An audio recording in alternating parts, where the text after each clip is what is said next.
In the 4 years that Donald Trump was president, he did nothing to fix our broken immigration system. He did not solve the shortage of immigration judges. He did not solve the shortage of border agents. And what did he do instead? Well, let's talk about that. He separated families. He ripped toddlers out of their mothers' arms, put children in cages, and tried to end protections for dreamers. He made the challenges at the border worse. Vice President Kamala Harris was in Douglas, Arizona this evening, marking her first visit to the U.S.-Mexico border since she became the Democratic presidential nominee. Arizona, where 33% of the population is Latino, is the only battleground state facing daily migrant crossings. Since President Biden's executive order in June restricting asylum at the border, those numbers have seen a sharp decline. In July and August, the Border Patrol's Tucson sector saw less than 12,000 encounters per month, which is down from 80,000 encounters in December of last year. But recent polling shows that former President Donald Trump still holds an edge on immigration in Arizona, which is a key issue among his supporters. It is also a top issue among Latino voters overall, who rank it among the most important concerns this election cycle. But when it comes to who they will vote for at the ballot box, registered Latino voters still favor Harris over Trump, 57 to 39%. Joining me now is Paula Ramos, MSNBC contributor and the author of Defectors, The Rise of Latino Far Right and What It Means for America, which is available now wherever books are sold. First of all, congratulations on putting this out, like, literally at exactly the right time. No, you're super genius is what you are, and it's deeply reported, super relevant and essential read for right now. I thought about it, actually, while I was watching Harris at the border. And first of all, I just wonder what you thought of her remarks. It was a combination of, you know, here's some sort of detailed policy, how we're going to get tough, but with a reiteration that we have to have a humane policy, right? I'll give you two answers. No, the one is the surface answer, which is I thought it was effective. I thought it was balanced. She did something that's very hard, which is a combination of toughness and softness. And the reason why I say it's the surface answer is because we're not the average listeners. Yeah. The average listeners are the folks that you were interviewing in Michigan. No, and I say this because the first question in an American voter's mind right now, when you're thinking about immigration, an electorate that has fundamentally shifted to the right on this issue, that is fundamentally threatened by this idea of a border crisis. When you think about immigration, there's one question that comes to mind, and that is who is tougher at the border? That's it. Who's tougher? And so I think within that context, within a context that is so politicized and so toxic, that is the only thing that Donald Trump has in this moment. The only thing. And so the idea that you can out-Trump Trump at the border, because he's infused so much fear-mongering and misinformation, it is so hard. So, yes, I understand what the vice president was doing to crystallize this image of someone that's tough, of someone that can take on the cartels, of someone that will pass the border bill. But then I think about the potential backlash of that image. And I'm thinking about some Latino voters that were so instrumental in 2020, precisely because of the way that Biden could humanize immigrants. And maybe they're thinking, like, why don't you lead with that message? Why don't you flip the script? Can we talk a little bit? Because I think most people don't understand how far to the right some in the Latino community have gone on the issue of immigration. And you know this sort of trend. You know what's happening here better than almost anybody else. Can you talk about how these Latino voters are thinking about immigration and why they lust for the tough hand on the border wall? So first, I'm clear because people will come at me. Kamala will win the Latino vote, yes, right? And that's clear in the overall and numbers. That's clear, okay. But then, okay, so even think about this idea, send them back. No, there is a group, a small but growing group of Latinos that when you say send them back, they do not see themselves reflected in that them. No, they see themselves reflected as the other. And then you make sense of the numbers that you're seeing out there right now. The Latino electorate is so different from our parents' generation. No, it is an electorate where third-generation Latinos are the fastest-growing segment. It is an electorate that is overwhelmingly young.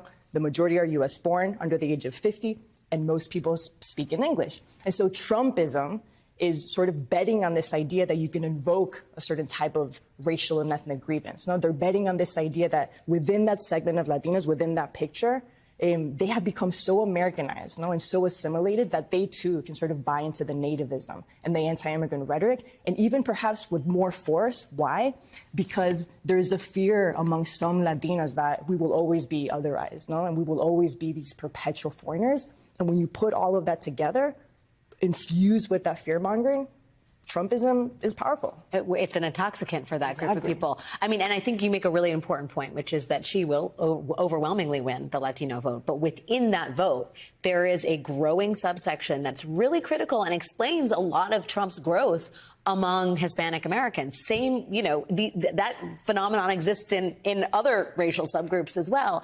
I guess I wonder, when you talk about authoritarianism that exists in some Latin American countries and the authoritarianism that Donald Trump presents in terms of his vision for the country, does that also have to do with the sort of interest in the right-wing politics over immigration? It's so complicated because I think Democrats typically are betting on this idea that if you cast Donald Trump as a strong man, because of so many Latinos' really complicated history with authoritarianism, that in and of itself will sort of drive some towards Democrats.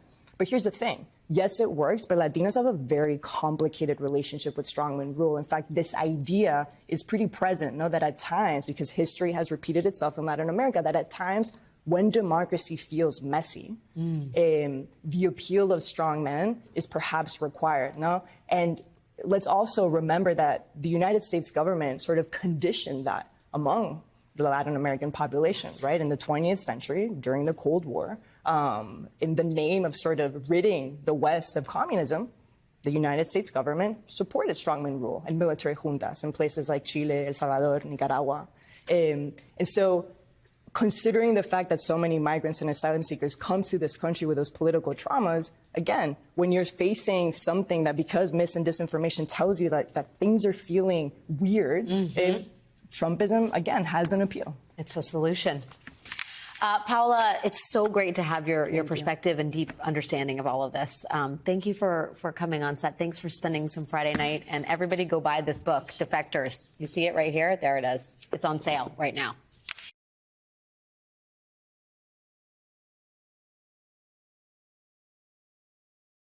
On the domestic side this morning, with 38 days until Election Day, the Harris campaign just announced its post-VP debate plan.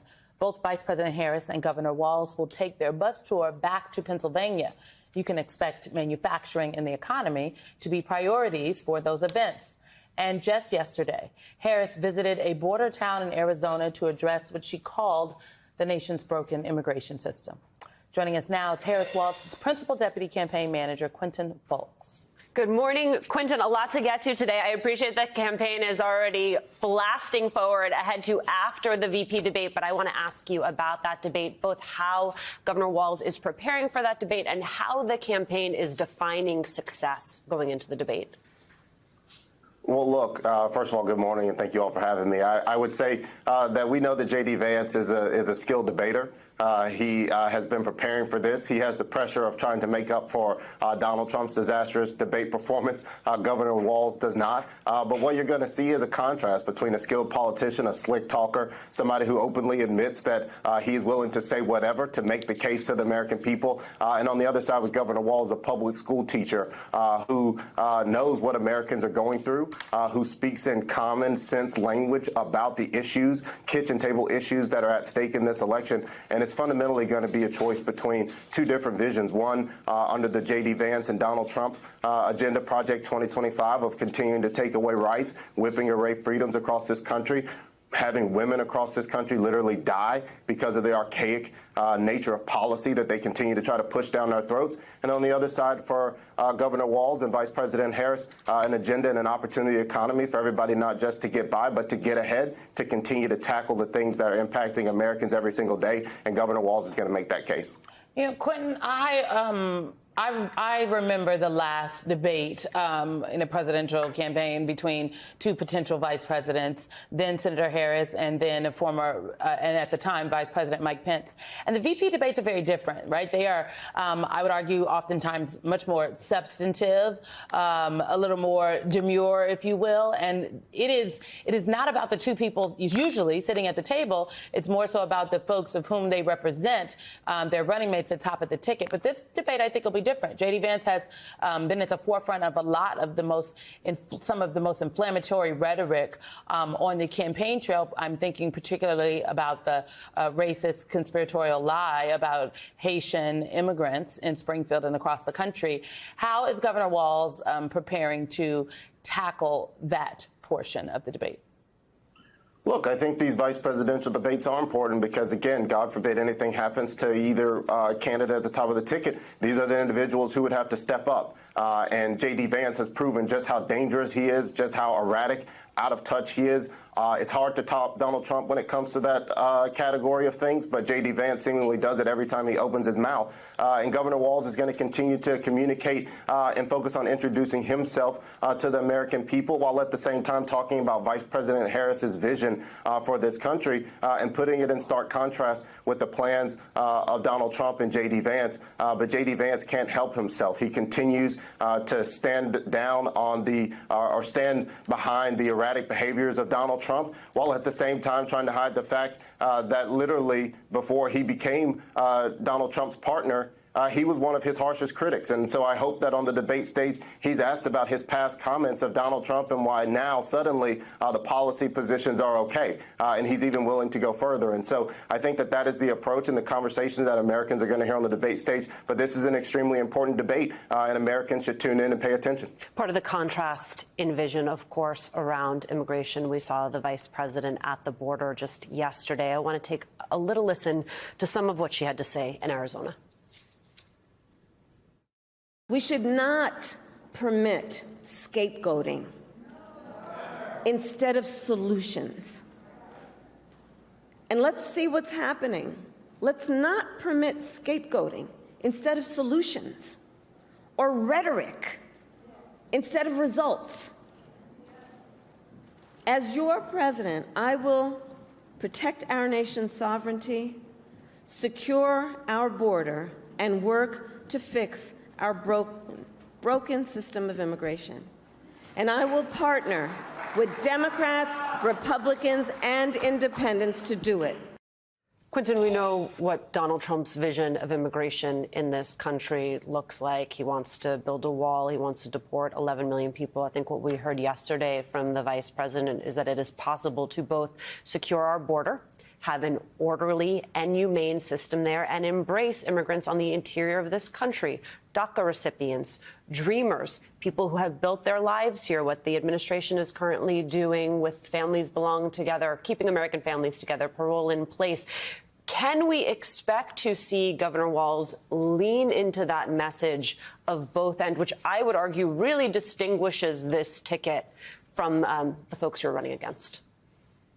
Absolutely. I mean, obviously, immigration is going to be a topic of discussion, and it's an important one, and it's something that's on the mind of American voters, which is why Vice President Harris visited the border yesterday. And I think the point that she is making is that look at what is happening. Somebody is actually putting in the work, and somebody is talking about it and continuing to stand in the way of progress. Vice President Harris supported a bipartisan bill that would have been the strongest and toughest on border and immigration in American history. Donald Trump opposed that bill and told Republicans to blow it up. She went there yesterday to talk about the need for more border agents, which if Donald Trump wouldn't have stand in the way, would already be at the border. She went there yesterday to talk about the fact that we have to stop the flow of fentanyl into this country. And also, it's a two-pronged approach. It's not only stopping fentanyl from coming into this country, it's also about making sure that you're going to the root cause and going after the Chinese government who is producing the chemicals to continue to make fentanyl. So she has a multi-pronged approach to deal with this, and she is the only candidate in this race that has the experience of going after cartels, transnational gangs, to stop the flow of fentanyl, to stop human trafficking. Donald Trump continues to double down on dangerous rhetoric and only keep this issue in play because he thinks it scores him political points, while at the end of the day, Americans are dealing with this, and they want common sense leaders who are going to work across the aisle with some of the most conservative voices. That's what Vice President Harris has done and would do as president of the United States. Donald Trump is just all talk. Quentin, before we let you go, Notice, and NBC News has not independently confirmed this yet, but Notice recently reported that there has been some consternation with the Harris-Walz campaign as it relates to spending with black vendors, black firms. There, reportedly, Derek Johnson, president of the NAACP, expressed frustration on an August call with the manager of your campaign. Can you speak to this? These frustrations, I mean, people are saying in these articles and in strategists that I've talked to that there is a concern that black voters are critical to this election, yet black vendors are not being a key part of telling their stories, and the money, the record money that has been being brought in is not equitably being spent. Yeah, well, thank you for letting me address this question. I mean, President Johnson had that conversation with me directly. Look, obviously, African-American voters are extremely important. There's no way that we can win this election, get to 270 electoral votes, win any state without turning out African-American voters and also persuading them. We saw a mass consolidation of African-American voters to Vice President Harris when she became the top of the ticket, but that is by no means that we take those voters for granted. And so we have been working to make sure that we are putting more resources into black-owned media outlets to tell the message to black voters. We have black vendors on our campaign who are creating the content that we are pushing out. Obviously, we have to do more.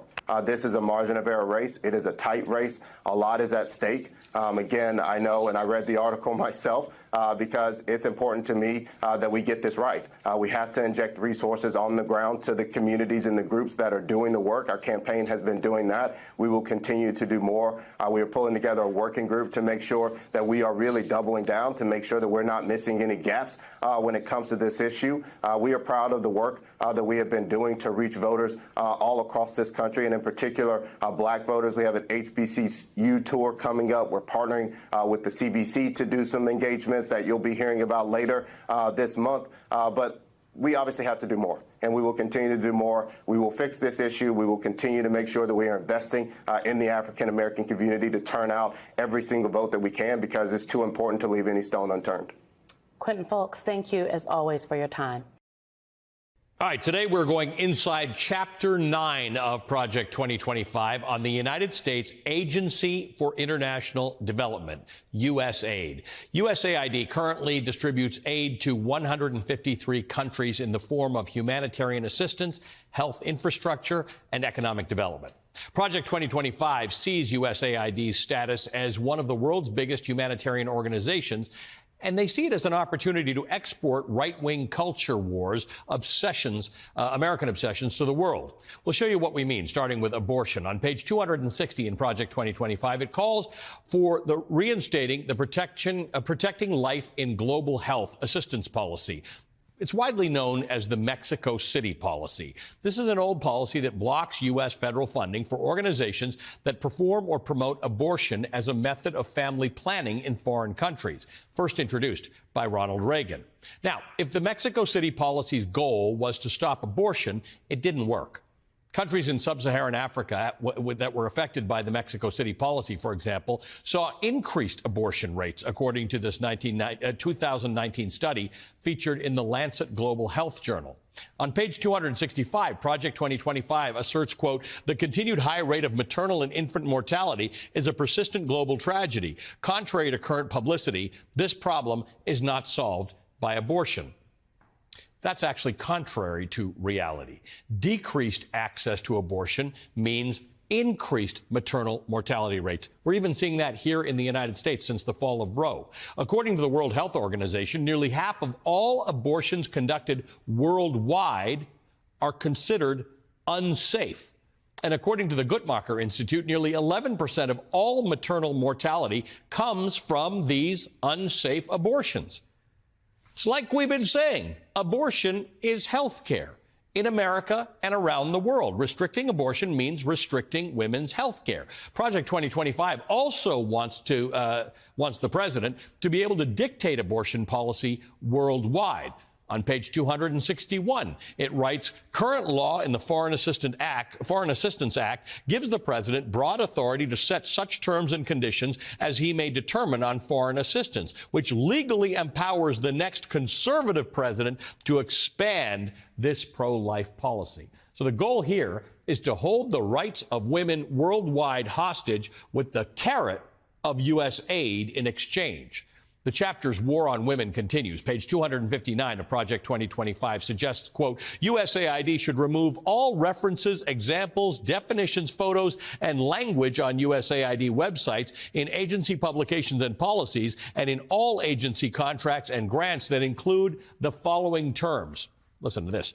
Gender, gender equality, gender equity, gender diverse individuals, gender aware, gender sensitive, etc. It should also remove references to abortion, reproductive health, and sexual and reproductive rights, and controversial sexual education materials. This head-in-the-sand approach to those big, scary, woke words might be in line with the right wing's domestic policies, but fighting this culture war on the global stage would be an incredible disservice to women everywhere. The USAID Office of Population and Reproductive Health, one of those scary words that they also want to ban, helps fight child marriage. It supports programs aiming to end female genital mutilation and gender-based violence. But Project 2025 is so immersed in this right-wing culture war that it abandons all other reasoning. Case in point, on climate change, page 257, the aid industry claims that climate change causes poverty, which is false. And during conflict, government corruption and bad economic policies are the main drivers of global policy. Again, reality might disagree. The impact of climate change, like increased frequency of extreme weather, more droughts, harsher heat, could push more than 100 million people into poverty by 2030, according to a report from the World Bank. Not keep 100 million people in poverty, push 100 million more people into poverty. But this page 257 is chock full of ideas. It also suggests that the next conservative administration should rescind all climate policies from its foreign aid program, specifically USAID's Climate Strategy 2022 to 2030, shut down the agency's offices, programs, and directives designed to advance the Paris Climate Agreement, and narrowly limit funding to traditional climate mitigation efforts. The agency should cease collaborating with and funding progressive foundations, corporations, international institutions, and NGOs that advocate on behalf of climate fanaticism. Climate fanaticism. That'd be a death blow to the fight against global climate change. USAID's climate strategy is full of goals to reduce emission, conserve at-risk ecosystems, and develop renewable energy systems globally.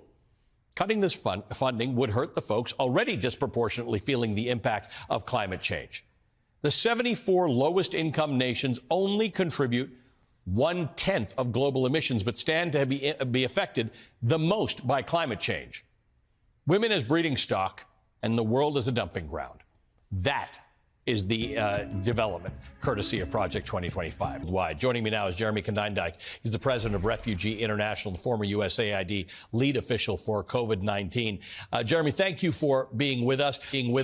This is where Project 25 is full of nuggets that are not obvious to everybody because people don't think about these things on a daily basis. But it's really important how we look at the influence that the United States has over the world and its policies through our resources and money can be very scary. And this book writes it all down and tells the ways in which we're going to affect the way the world thinks about a lot of these issues. Yeah, what is really striking when you read the chapter on USAID is how completely ensconced it is in culture war rhetoric. You talked about climate fanaticism in the prior segment. That phrase jumped out at me too. There's a lot of frankly, right-wing gender radicalism in here. When they talk about removing all gender programming, all language around gender, what that means in practice is women in developing countries being unable to manage their manage reproduction. It means that the end of gender-based violence programming, programs that protect women and girls from sexual abuse and exploitation, advance women's rights, advance women's ability to work. This is not trivial stuff. And the kind of sole focus on abortion over everything else takes a lot of collateral damage with it. I think most Americans might think that, generally speaking, we're trying to promote democracy, fairness, equality, liberty, things like that are written in our Constitution around the world. Maybe some people think we're benign about this. People would be surprised to understand that the agenda here is to actually reverse that. So when you look at countries that have human rights abuses, that have gender abuses, that have genital mutilation, that have anti-LGBTQ stuff, I think it's key to understanding that that's going to get worse under Project 2025. Yeah, I'd even go so far as to say Project 2025 would kind of ally the U.S. government with some of the forces that are reversing fundamental human rights worldwide, reversing women's rights, reversing LGBTQ plus rights. There is this exporting of U.S. culture wars to other settings where, frankly, these are not the biggest things people are focusing on. And again, I'd emphasize what comes with that are just really fundamental damages to people's ability to protect their own health and their own livelihoods. Can you contextualize a bit what it would mean to halt aid to organizations that, quote, promote abortion or, quote, climate fanaticism? International organizations, most of the ones we talk to, view abortion as health care, and they recognize climate change as a crisis. So what does that mean? That if these things are in your charter, you're going to lose potential aid from the United States to further your work? Yeah, and they even go so far as to talk about debarring, meaning making ineligible for any U.S. funding organizations that engage in those activities or have robust internal DEI programs. So they are really bringing the U.S., they would rather bring the U.S. deeply out of step with where the mainstream of the world is. I came back in on the day one team with the Biden administration to USAID. And what we found was a staff that was really shell-shocked, that was traumatized by a lot of abuse, and that had been put in this position of bringing the U.S. out of step with countries that we normally work with on development cooperation who are telling us they want these programs. It is not random that the World Health Organization prioritizes gender considerations in healthcare, because we know that that is a crucial factor in providing effective healthcare. So, for USAID to be out of step with that, I don't think it changes where the rest of the world goes, because the rest of the world, frankly, knows the way to do these things. But it puts the U.S. out of step and makes us a kind of marginal and radical player. And does encourage those countries, those nations, and those organizations that are trying to advance some of these things in making the world a less safe place for the most vulnerable. Absolutely. And for those of us who are affected by climate. Jeremy, thank you for joining us. Jeremy Konyndyk is the president of Refugees International and a veteran of USAID. I want to bring back my panel. Danielle Moody, former Representative Katie Hill, and Brendan Buck. So, Danielle, what kind of impact do you think this debate can have, and who has more to lose, especially as we see such tight polling in many of these key states? I mean, I think that J.D. Vance has a lot to lose, right? He every time that we have seen him in interviews, whether it's the misogynist junket that he went on in early 2020s to now at rallies, he continually insults women, insults people without children, insults the queer community, the Black community, so on and so forth. And so I think that for him, this is a major moment, and so much so that during the presidential debate, Donald Trump even distanced himself from his vice presidential pick. So for him, it's an opportunity for him to step up, to show that he's worthy of being in that second spot. Mm-hmm. Transportation Secretary Pete Buttigieg, Katie, is helping Governor Walz prepare for this debate, even playing the role of Vance. Buttigieg, of course, known for his debate skills and taking on the hosts of Fox News. What do you think the biggest thing is that Walz needs to learn and keep in mind going into Tuesday? And let me just add, Tim Ryan, who debated J.D. Vance twice in the 2020 campaign when he was running against him for Senate, he said, don't underestimate him. He's an intelligent guy. And so you've got to be on your toes, which makes me think that Tim Walz has got to keep, J.D. Vance's feet to the fire. I do agree. I mean, he's smart. He's not stupid, but he is he's somebody who will pander like no other. And he's shifted his positions on everything. And I think Walz pointing out how much he is going to contradict himself with whatever he says that seems to be positive. He has said something opposite that in the past. And frankly, Vance just doesn't come off as trustworthy. His favorability is 37%. Walz is a likable guy. He's a dad. He's a football coach. He's a teacher. He just needs to stay favorable, not get caught in any traps, and he will do just fine, in my opinion. Okay. Give me your thoughts on the debate, Brendan. Yeah, debates are hard. Debates are weird. Debates are awkward. It's political theater. And for both of these guys who have, done a little bit of debating, but not a lot, I think this is a big moment for them. Do VPs change who people vote for? I don't know, but it certainly can change what we're talking about for the next several weeks. As J.D. Vance has shown, he as well can get us chasing the bouncing ball. So I think J.D. Vance is probably, underestimated in this space, and he probably has a lot of upside here. He's got a really low favorability, so maybe there's only one way to go, but up. I think he's a smart guy. I think the real key here is who can stay on offense, who can make the other defend the positions of the other. If you're J.D. Vance, that's a tough spot. You don't want to have to be talking all about Donald Trump's various crazy things he says. But similarly, I think Tim Walz has a lot of difficult things he's going to have to defend, namely Harris's changing positions. Okay, I want all three of you to weigh in quickly on this. We'll go Danielle, Katie, and Brendan. Trump's latest money-making scheme, this new line of watches, including a gold one costing, are you sitting down, everyone, $100,000? Since entering the race, he's made millions of dollars just hawking items from trading cars, golden sneakers, even Bibles. Is this because he needs the money or just wants it by branding anything and everything he possibly can? Danielle? I mean, he's a grifter, Alex, so he belongs on the home shopping network, not in a presidential race. But do I think that Donald Trump needs the money? Absolutely. I think he needs the money. You know how much money he owes everybody on all of his court cases? So, yes, I think that he absolutely needs the money. But this is HSN worthy. All right. Katie?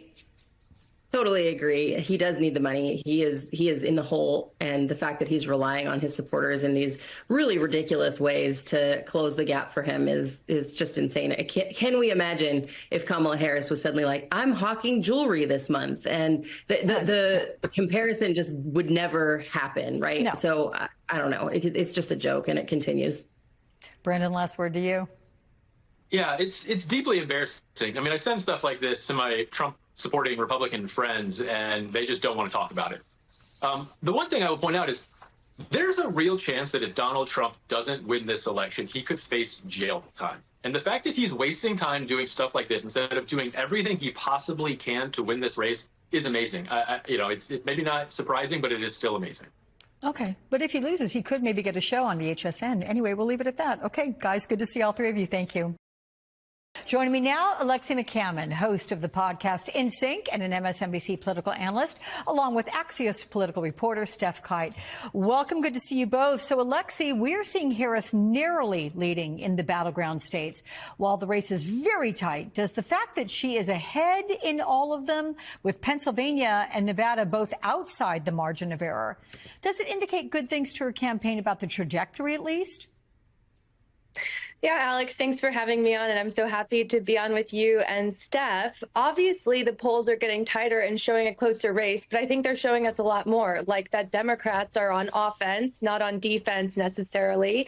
It's not just Harris who is performing well against Trump. If you look at the important Senate races in these battleground states, you'll see Democratic candidates overperforming their Republican challengers.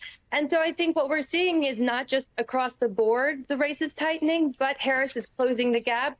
Down ballot Democrats are closing the gap. And also, of course, Donald Trump is trying to keep his lead on the economy, but Harris has closed that gap, too. Yeah. So, Steph, ahead of Harris's remarks at the border yesterday, you had the scoop that she would announce stricter asylum policies. It's an effort to fight back against claims that she and Biden have been too lenient on the border. But does she risk alienating voters on the left? I mean, that is certainly a risk, but we've seen both Harris and President Biden move in the direction of embracing this tougher image on the border. We've seen it over and over again, not only in the policies they're rolling out, but also the language that they use on the campaign trail, the way they talk about immigration. We've seen Harris in particular really embrace, her past as a prosecutor, saying she's going to prosecute people who illegally come across the border. That's part of her promises to to really crack down on illegal immigration coming across the U.S.-Mexico border. And it's pretty remarkable to see how far she's come, especially when you go back and you watch the clips from 2019 when she was in favor of decriminalizing illegal border crossings, when she was much more sympathetic to, focusing on getting people pathways to citizenship. It's very clear they see this as a vulnerability and something that they need to respond to. And, you saw that especially yesterday in hearing the way she was talking about the border issue and even the decision to go and visit it herself. Yeah. Jake was just referencing the Gen Z vote, Alexei. Young voters could also play a pretty big role here. We've got nearly 42 million Gen Zers who are going to be eligible to vote. That includes nearly 8 million in the 7 critical battleground states. And there's a new poll of 18 to 29-year-olds. It's up by the Harvard Kennedy School, which found Harris with a 31-point edge over Trump. Now, that's not entirely surprising, but what is notable? 74% of young Democrats say they will definitely vote. Compare that with 60% of young Republicans. So what do you make of the enthusiasm gap? It's so fascinating. What a change from when Joe Biden was still running for re-election. I mean, I don't think Democrats would have the influencers, flocking for Biden in the way that they are for Harris. I don't think we would see this big of an enthusiasm gap without Harris. She's really given new life to the Democratic Party and to their base voters, frankly, who they need to turn out and to show up, even and especially if it is their first time voting. And what's really interesting, Alex, is that Democratic operatives and some pollsters even say that they think the youth vote has been underpolled so far. They think that there is some sort of constituency of young voters who are new Harris voters that aren't yet being captured in polling, basically suggesting she could be doing even better against Trump nationally than we're seeing now. What's interesting, Steph, Democrats are pushing for greater voting access on college campuses. What effect could that have, especially in swing states? Yeah, I mean, when you look at the polls, when you're looking at every single poll in these battleground states being within the margin of error, you realize that turning out any particular favorable group of voters could make or break the entire election. So it makes sense for Democrats to be focused on college campuses, targeting groups of voters who have historically not had very high voting turnout rates compared to other age groups. And so those are the kinds of voters that could make or break the election come November. And one thing that's interesting in just my conversations with sources watching the polls is that it's so close. You're hearing from both sides who are able to take that data and spin it into what they view as a positive way forward. Even I've been hearing from Republicans who point out that even though Harris has had, a little bit of an edge over Trump in some of these battleground states, that they compare Trump's polling this year to polling in 2016, and they see improvement there. So Republicans still see a path forward, even as Trump is down, a couple points in most of these polls. So here's something coming at you, Alexei, because Trump is trying to raise money any way he can. He's now selling a commemorative coin costing $100. His wife, Melania, now selling a pendant costing $600. And then there are the watches. Most cost $500, but there's a gold model that costs a whopping $100,000. Where is this money even going? Does it go to the campaign or does it go to Trump personally? I think we all know where any money that gets into Trump's orbit ultimately ends up, which is benefiting himself in some way. Obviously, he still has legal fees to pay off and will face more legal challenges starting in the new year, no matter what happens in this election. But it's just another classic Trump grift. I mean, nothing screams I'm broke more than selling and hawking sneakers, Bibles, gold watches, coins, getting back into Bitcoin and NFT. I mean, I feel like he's trying to set himself up maybe for a post-election loss and open up some business avenues that way. Last hour was suggested maybe HSN, Home Shopping Network. Anyway, Steph, let's look at the rules for the vice presidential debate on Tuesday between Governor Tim Walz and Senator J.D. Vance. They are similar to the presidential debates that we saw, but instead of microphones completely muted when it's not the candidate's turn to speak, the rules state, quote, CBS News reserves the right to turn off candidates' microphones. So as you look at Walz and Vance's communication styles, what do you expect to happen if mics stay turned on as the other candidate speaks? It will be fascinating to see how this plays out, especially comparing kind of the two very different, experiences we've seen between the two VP picks. Vance had a pretty difficult beginning after Trump named him his VP choice. We've heard reporting that Republicans were not sure he was the right choice. Meanwhile, Walz has been received with a lot of fanfare, a lot of support. I know one thing that we're definitely going to be hearing about from the two of them is talking about, kind of their military experience. We can expect barbs there. What I'm curious about is whether Walz's kind of likable, chill personality still works in a debate format, or whether we see Senator Vance, come forward a little bit more aggressively, and if that works to his favor. Okay. Last to you, Alexi, what are you expecting on Tuesday night at the debate? Obviously, Governor Walz doesn't have to play cleanup as much as Vance will have to. So that's certainly going to help him. And, something fascinating the polls has found is that Walz has been overperforming with men, with male voters compared to J.D. Vance. Obviously, we know how he's tried to paint this picture of himself as some masculine candidate alongside Trump. So to Steph's point, we'll be very curious to see whether and how he almost tries to bully Walz on the stage or sort of take up more space than him in that way to be intimidating or masculine in his view. Okay, I guess we'll see. Alexi and Steph, it's good to see you both. Come see me again. I like this combination.